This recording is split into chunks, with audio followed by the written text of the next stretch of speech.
Hello students, welcome in our geography class. Today we are going to continue our second chapter, the origin and the evolution of the earth. And our today's topic is evolution of atmosphere and hydrosphere. It means in this topic we are going to discuss about the atmospheric evolution and how the hydrosphere obtained, how they evolved on the earth. So let me start.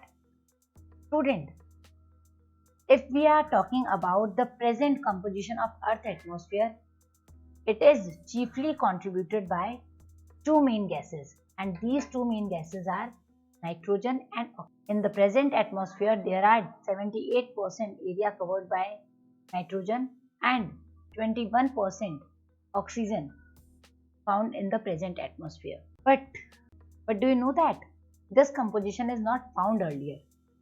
It means this is the changing composition. This is the modified composition. So what kind of composition our atmosphere having in the ancient time, in the earliest stage? Let us discuss. When Earth evolved, at that time, the atmosphere of Earth is a very thin covered and majorly two gases, hydrogen and helium, present in this particular thin layer atmosphere. But due to some changes, this atmospheric condition changed and modified into the present composition. And now the atmosphere having nitrogen, oxygen, carbon dioxide, methane, argon, etc. These gases are the main composition, are having the main composition. So let me discuss what happened in the primordial atmosphere and what is changing arise in our modified environment, in our modified atmosphere. Student, हमारे अर्थ के चारों तरफ जो atmospheric cover है, जो कि अभी present में कौन सी गैसेस से कवर्ड है? ज़्यादातर अभी प्रेजेंट में जो हमारा एटमॉस्फेयर है उसमें नाइट्रोजन और ऑक्सीजन गैस बहुत है. लेकिन जब हमारा अर्थ एवोल्यूट हुआ था तब ऐसा बिल्कुल भी नहीं था. At the time of evolution our earth is having a thin layer of atmospheric cover, और उस एटमॉस्फेरिक कवर में जो सबसे मेन गैसेस थी वो थी हाइड्रोजन एंड हीलियम, बहुत ही ज़्यादा hot gases. So let me discuss the stages of development related to the atmosphere. So there are three stages in the evolution of the present atmosphere related. हमारे present atmosphere के बनने की तीन stages describe की गई हैं. What happened in these three stages? Now let us discuss. In the first stage, the primordial atmosphere, which contained the hydrogen and the helium gases, it start losing. ये जो पहला एटमॉस्फेयर था अर्थ के चारों तरफ, ये जो पतली सी लेयर थी जिसमें बहुत सारा हाइड्रोजन और हीलियम गैस प्रेजेंट था, इसका लॉस होना शुरू हुआ. फिर second stage. In the second stage the hot interior of the earth contributed to the evolution of the atmosphere. हम सभी जानते हैं कि अर्थ के इवोल्यूशन में आपने लिथोस्फीयर के बारे में पढ़ा है कि धीरे धीरे dense material due to high temperature अंदर बैठते गए और जो लाइटर मटेरियल थे वो ऊपर आते गए, और उसके बाद क्या हुआ, बहुत सारा वोल्केनिक इरप्शन हुआ इस हॉटनेस की वजह से. तो इस हॉट इंटीरियर जो था अर्थ का, इसने कंट्रीब्यूशन किया मॉडिफाइड एटमॉस्फेयर को बनाने में. कैसे कंट्रीब्यूशन किया? जब वोल्केनिक इरप्शन हुआ तो उस वोल्केनिक इरप्शन में वाटर वेपर्स भी बाहर निकल करके आए और भी अदर कई गैसेस बाहर निकल करके आए, और उन गैसेस में मेजर गैसेस थी nitrogen, oxygen, hydrogen, carbon dioxide, etc. Then in the final stage, in the third stage, the composition of atmosphere was modified by whom? By living world. जो फाइनल कंपोजिशन एटमॉस्फेयर का तैयार हुआ उसको modify किया photosynthesis की process से living world में, और फिर तैयार हुआ हमारा present atmosphere. So in the early atmosphere with hydrogen and helium, is supposed to have been stripped off as a result of solar winds. तो पहले स्टेज में क्या हुआ होगा? पहले स्टेज में जो हमने बात की कि फर्स्ट स्टेज में लॉस हुआ उस पतली सी लेयर में जो हाइड्रोजन और हीलियम था उसका, और वो लॉस कैसे हुआ होगा? वो लॉस हुआ था सोलर विंड्स के कारण। सन से बहुत हैवी विंड्स चलती हैं, आंधी जैसी हवाएं चलती हैं, पर उस आंधी में ढेर सारी आग होती है और उस हवा को सोलर विंड नाम दिया जाता है। ये सोलर विंड जो है करती क्या है? जब ये सोलर विंड टेरेस्ट्रियल प्लैनेट से टकराती है तो उसके एटमॉस्फेरिक कवर को नुकसान पहुंचाती है। और ऐसा ही बहुत अर्लियर स्टेजेस में सिमिलरली ऐसा हुआ। जब ये सोलर विंड चलना शुरू हुई तो इन्होंने स्ट्रिप्ड ऑफ कर दिया हाइड्रोजन और हीलियम गैसेस को। और ऐसा सिर्फ अर्थ के केस में नहीं हुआ, this is not happened only in the case of earth but also in all the terrestrial planet. ऐसा सभी टेरेस्ट्रियल प्लैनेट में हुआ, मरकरी, वीनस, अर्थ, मार्स सबके साथ, which were supposed to have lost their primordial atmosphere। और माना जाता है कि यही कारण था प्रीमॉर्डियल एटमॉस्फेयर के लॉस का। यानी कि किसका इम्पैक्ट पड़ा प्रीमॉर्डियल एटमॉस्फेयर के लॉस में? Solar winds. फिर क्या हुआ? During the cooling of the earth gases and water vapour were release from the interior solid part. धीरे धीरे अर्थ जो है वो ठंडी होने लगी और इस कूलिंग प्रोसेस की वजह से गैसेस और वाटर वेपर जो है वो अर्थ के इंटीरियर से रिलीज होकर के बाहर आने लगे। And this started the evolution of the present atmosphere. इन्होंने प्रेजेंट एटमॉस्फेयर इवोल्यूट करना शुरू कर दिया। The early atmosphere largely contain water vapour, nitrogen, carbon dioxide, methane, ammonia and very little of free oxygen. जो स्टार्टिंग का modified atmosphere बना उसमें ज्यादातर क्या क्या चीजें थी?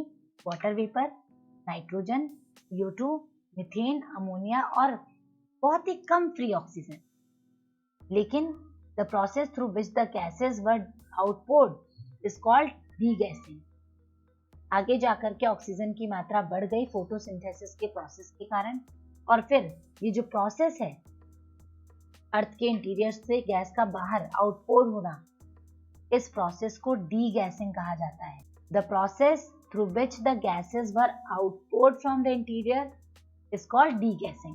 अर्थ के इंटीरियर से गैसेस के बाहर निकलने के प्रोसेस को डीगैसिंग। इसे लर्न कर लीजिएगा, क्वेश्चन आता है what do you understand by the process of degassing। Now then what happened after degassing? Continuous volcanic eruption contributed water vapor and gases। Continuously जो वॉल्केनिक इरप्शन हो रहे थे उन्होंने वाटर वेपर और गैसेस की जो मात्रा थी उसको इंक्रीज करनी शुरू कर दी, इसमें एटमॉस्फेयर में। And as the earth cooled the water vapour release started getting condense. और जो रिलीज वाटर वेपर था, जब अर्थ ठंडा हुआ तो उसमें कंडेंसेशन का प्रोसेस शुरू हो गया। आपने वाटर साइकिल तो पढ़ा ही होगा। वाटर साइकिल में क्या होता है? वाटर साइकिल में सन जो है इसकी गर्मी की वजह से जो लिक्विड है वो वेपर में कन्वर्ट होता है। फिर ये वेपर क्या होते हैं? ये वेपर आगे चल करके क्लाउड्स बनाते हैं। क्लाउड जब हैवी हो जाते हैं, सैचुरेट हो जाते हैं, तो ये बारिश करते हैं। ठीक है, तो ऐसा सिस्टम पढ़ा है ना। और यहाँ भी यही हो रहा था। जब वॉल्केनिक इरप्शन हो रहा था तो उसके अंदर से various amount of water vapour release हो रहा था, और ये वाटर वेपर जो है जब बाहर आता था तो इसका टेम्परेचर डिक्रीज हो जाता था, और ये डिक्रीज टेम्परेचर की वजह से क्लाउड में कन्वर्ट हो रहा था। और जब क्लाउड सैचुरेट हो रहे थे उससे बहुत लंबे समय तक रेन वाटर अपीयर हुई। तो the carbon dioxide in the atmosphere got dissolved in which? In rain water. CO2 जो प्रेजेंट है एटमॉस्फेयर में वो डिसॉल्व होने लगा रेन वाटर के फॉर्म में, and the temperature further decrease causing more condensation and more rain. और जैसे जैसे टेम्परेचर डिक्रीज हो रहा था उसकी वजह से ज्यादा कंडेंसेशन और ज्यादा बारिश हुई। अब जब इतनी सारी बारिश हुई तो वो पानी कहाँ गया? अभी आजकल तो क्या होता है, थोड़ी सी बारिश होती है बाढ़ आ जाती है, फ्लडेड हो जाता है जोन। तो उस समय क्या हुआ? उस समय ह्यूमन था ही नहीं, तो चाहे कितना भी पानी कहीं भी भरे, ज्यादा लिविंग सिस्टम था ही नहीं। अभी लाइफ जो है वो शुरू हुई ही नहीं थी, हम उससे पहले की बात कर रहे हैं। तो वो रेन वाटर जो थे ऐसे सरफेस पर इकट्ठे होने लगे जो डिप्रेस थे, जो दबे हुए थे, जिनमें स्पेस था, गहरे जो थे, उन गहरे स्पेसेस में ये वाटर स्टोर होने लगा और आगे चल कर के यही स्टोर्ड वाटर ओशियन में कन्वर्ट हुआ, ओशियन कहलाया। And the earth ocean were formed with in 500 million after the formation of earth. हमारा फॉर्मेशन अर्थ का कब हुआ था? 4.6 मिलियन पहले, और उसके 500 मिलियन के बाद में ही माना जाता है कि हमारा जो ओशियन है वो फॉर्म्ड हो गए। So this tell us that the ocean are old as 4000 million years. Ocean कितने पुराने हैं? आज से 4000 मिलियन साल पुराने। And then around 3800 million years ago, life began to evolve. And however, around 2500 to 3000 million years before the present, the process of photosynthesis got evolved. माना जाता है कि ओशियन इवोल्यूट हुए थे 4000 मिलियन साल पहले। लाइफ की शुरुआत जो है इन ओशियंस में लगभग 3800 साल पहले हो गई थी, और फोटोसिंथेसिस जो है वो अपने एडवांस रूप में, अपने डेवलप फॉर्म में 2500 से 3000 मिलियन ईयर्स पहले ये प्रोसेस जो था फोटोसिंथेसिस का वो इवॉल्व हो गया। तो life was confined to the oceans for a long time. इसका मतलब जो जीवन है वो ओशियन में आज से नहीं बल्कि बहुत साल पुराना है, बहुत सालों से है। It means ocean begin to have the contribution of oxygen through the process of photosynthesis. तो जो प्रोसेस हुआ था फोटोसिंथेसिस, उसकी वजह से ओशियंस ने ऑक्सीजन रिलीज की बहुत सारी, and eventually ocean was saturated with oxygen. And nearly 2000 million years ago oxygen began to flood the atmosphere. फिर ऑक्सीजन इतनी ज्यादा बढ़ गई कि इसने एटमॉस्फेयर में फ्लडेड जोन क्रिएट कर दिया। फ्लडेड मतलब ऐसा नहीं ऑक्सीजन की बाढ़ आ गई, पानी वानी की बाढ़ नहीं आई, ऑक्सीजन की बाढ़ आ गई। तो hope you understand the topic evolution of atmosphere and evolution of hydrosphere very well. Now move to the next topic, and this is the last topic of this chapter, origin of life. हमारे life का origin जो है वो अर्थ पर कब शुरू हुआ, इसको समझने के लिए जरा हम इस टेबल को समझते हैं, और हम इस टेबल को जरा नीचे से ऊपर की तरफ पढ़ते हैं, ठीक है। तो सबसे पहले हम बात करते हैं ओरिजिन ऑफ स्टार्स की, जिसे हम सुपरनोवा या बिग बैंग थ्योरी के तौर पर जानते हैं। तो इस ब्रह्मांड की शुरुआत हुई आज से 13,700 मिलियन ईयर पहले सुपरनोवा एक्सप्लोजन की वजह से, जिसे हम बिग बैंग थ्योरी कहते हैं। और ये हुआ 12,000 मिलियन ईयर। तब बन गया क्या? यूनिवर्स बना। यूनिवर्स बनने के बाद बहुत समय बाद जाकर के लगभग 5,000 बिलियन ईयर्स में ओरिजिन हुआ स्टार्स का, और sun is the big star of our solar system. तो सन या स्टार का ओरिजिन आज से 5,000 से 30,700 मिलियन ईयर्स के बीच में हुआ। फिर आता है समय प्रोटोजोइक, आर्कियन और हेडियन। स्टूडेंट्स, यहाँ पर सबसे पुराना समय इयॉन, फिर उससे न्यूली समय को era, period, epoch, age, year, before, present और लाइफ, इस तरीके से क्लासिफाई किया गया। और ये हमारा जियोलॉजिकल टाइम स्केल है जो हमें बताता है कि अर्थ पर या पूरे यूनिवर्स की बिगनिंग से लेकर के आज के मॉडर्न मैन तक का सफर अर्थ ने किस तरीके से पूरा किया है, ठीक है। हम इसकी बात कर रहे हैं। तो इयॉन को हम 3 पार्ट में यहाँ डिवाइड कर सकते हैं, after, origin, the star, and these 3 parts are Proterozoic, Archean, Hadean. Hadean is the very earlier stage, and this eon is, according to era, considered as a Precambrian, and we are talking about 570 million to 4,800 million years. तो सबसे पहले हमने अभी बात की थोड़ी देर पहले कि सबसे पहले अर्थ के फॉर्मेशन के बाद में जो अराइवल हुआ वो किसका था? ओशियंस का और कॉन्टिनेंट्स का। And ocean and atmosphere are rich in CO2, carbon dioxide. Atmosphere में इस समय तक सबसे ज्यादा क्या था? CO2 था, कार्बन डाइऑक्साइड था, कितने समय पहले की बात करें हम लोग? आज से 3800 टू 4800 मिलियन ईयर्स पहले। फिर हम बात करते हैं 2500 से 3000 मिलियन ईयर्स पहले की, जब लाइफ का एग्जिस्टेंस शुरू हुआ। और लाइफ शुरू हुआ कैसे? यूनिसेल्युलर बैक्टीरिया और ब्लू ग्रीन एल्गाई के रूप में। और ये शुरुआत मानी गई है 2500 से 3800 मिलियन पहले। फिर इस प्री कैम्ब्रियन का सबसे नया एज 570 मिलियन से 2500 मिलियन के बीच का समय, जब सॉफ्ट बॉडीड एंथ्रोपॉड्स स्टार्ट हुए आने, अराइविंग हुआ हमारे अर्थ। फिर आया समय पैलेजोइक एरा का। और ये पैलेजोइक एरा जो है वो 6 पीरियड में क्लासिफाइड है। कैम्ब्रियन, ऑर्डोविशियन, सिलिसूरियन, डिवोनियन, कार्बोनिफेरस और पर्मियन। तो सबसे पुराना समय था कैम्ब्रियन। कैम्ब्रियन आज से 505 से लेकर के 570 मिलियन साल पहले की बात है, जब कोई टेरेस्ट्रियल लाइफ नहीं थी, यानी कि लैंड एरिया पर कोई लाइफ नहीं थी, सिर्फ मरीन इनवर्टिब्रेट जो लाइफ थी वो नजर आ रही थी, यानी कि समुद्र में जीवन था। अभी टेरेस्ट्रियल लाइफ स्टार्ट नहीं हुई थी। कैम्ब्रियन एज की बात कर रहे हैं हम लोग।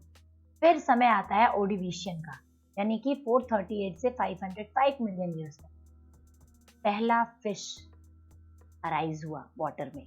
फिर सिलिसूरियन एज में, यानी कि आज से 408 से 438 मिलियन ईयर्स पहले पहली लाइफ स्टार्ट हुई लैंड पर in the form of plant के रूप में पहली लाइफ बिगिन हुई।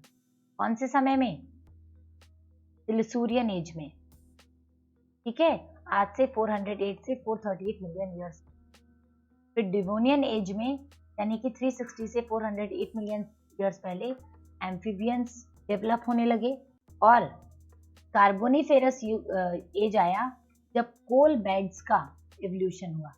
अगर हम यहाँ कोल बेड्स की बात करें तो यहाँ तक में समय बदल चुका था। और अब कोल किससे तैयार होता है? फॉसिल से। तो फॉसिल एनिमल्स जो हैं वो आ चुके थे अर्थ पर आज से कितने समय पहले? आज से 286 मिलियन ईयर्स पहले। और फिर 245 से 286 मिलियन के बीच में रेप्टाइल्स को नोटिस किया गया। इन्होंने एम्फीबियंस को रिप्लेस कर दिया और बड़े बड़े रेप्टाइल्स नजर आने लगे। ये वही समय था जब आगे चल करके डायनासोर्स नजर आने वाले थे। So now the next era is Mesozoic, and this era between 65 to 245 million years. And this era is also known as Mammals era. And this era classified into 3 epochs: Triassic, Jurassic, Cretaceous. The Triassic is a 208 to 245 million years age, and the frogs and the turtles start evoluting on the earth. Then in Jurassic era, which is related to 144 to 208 million years ago, the age of dinosaur are considered.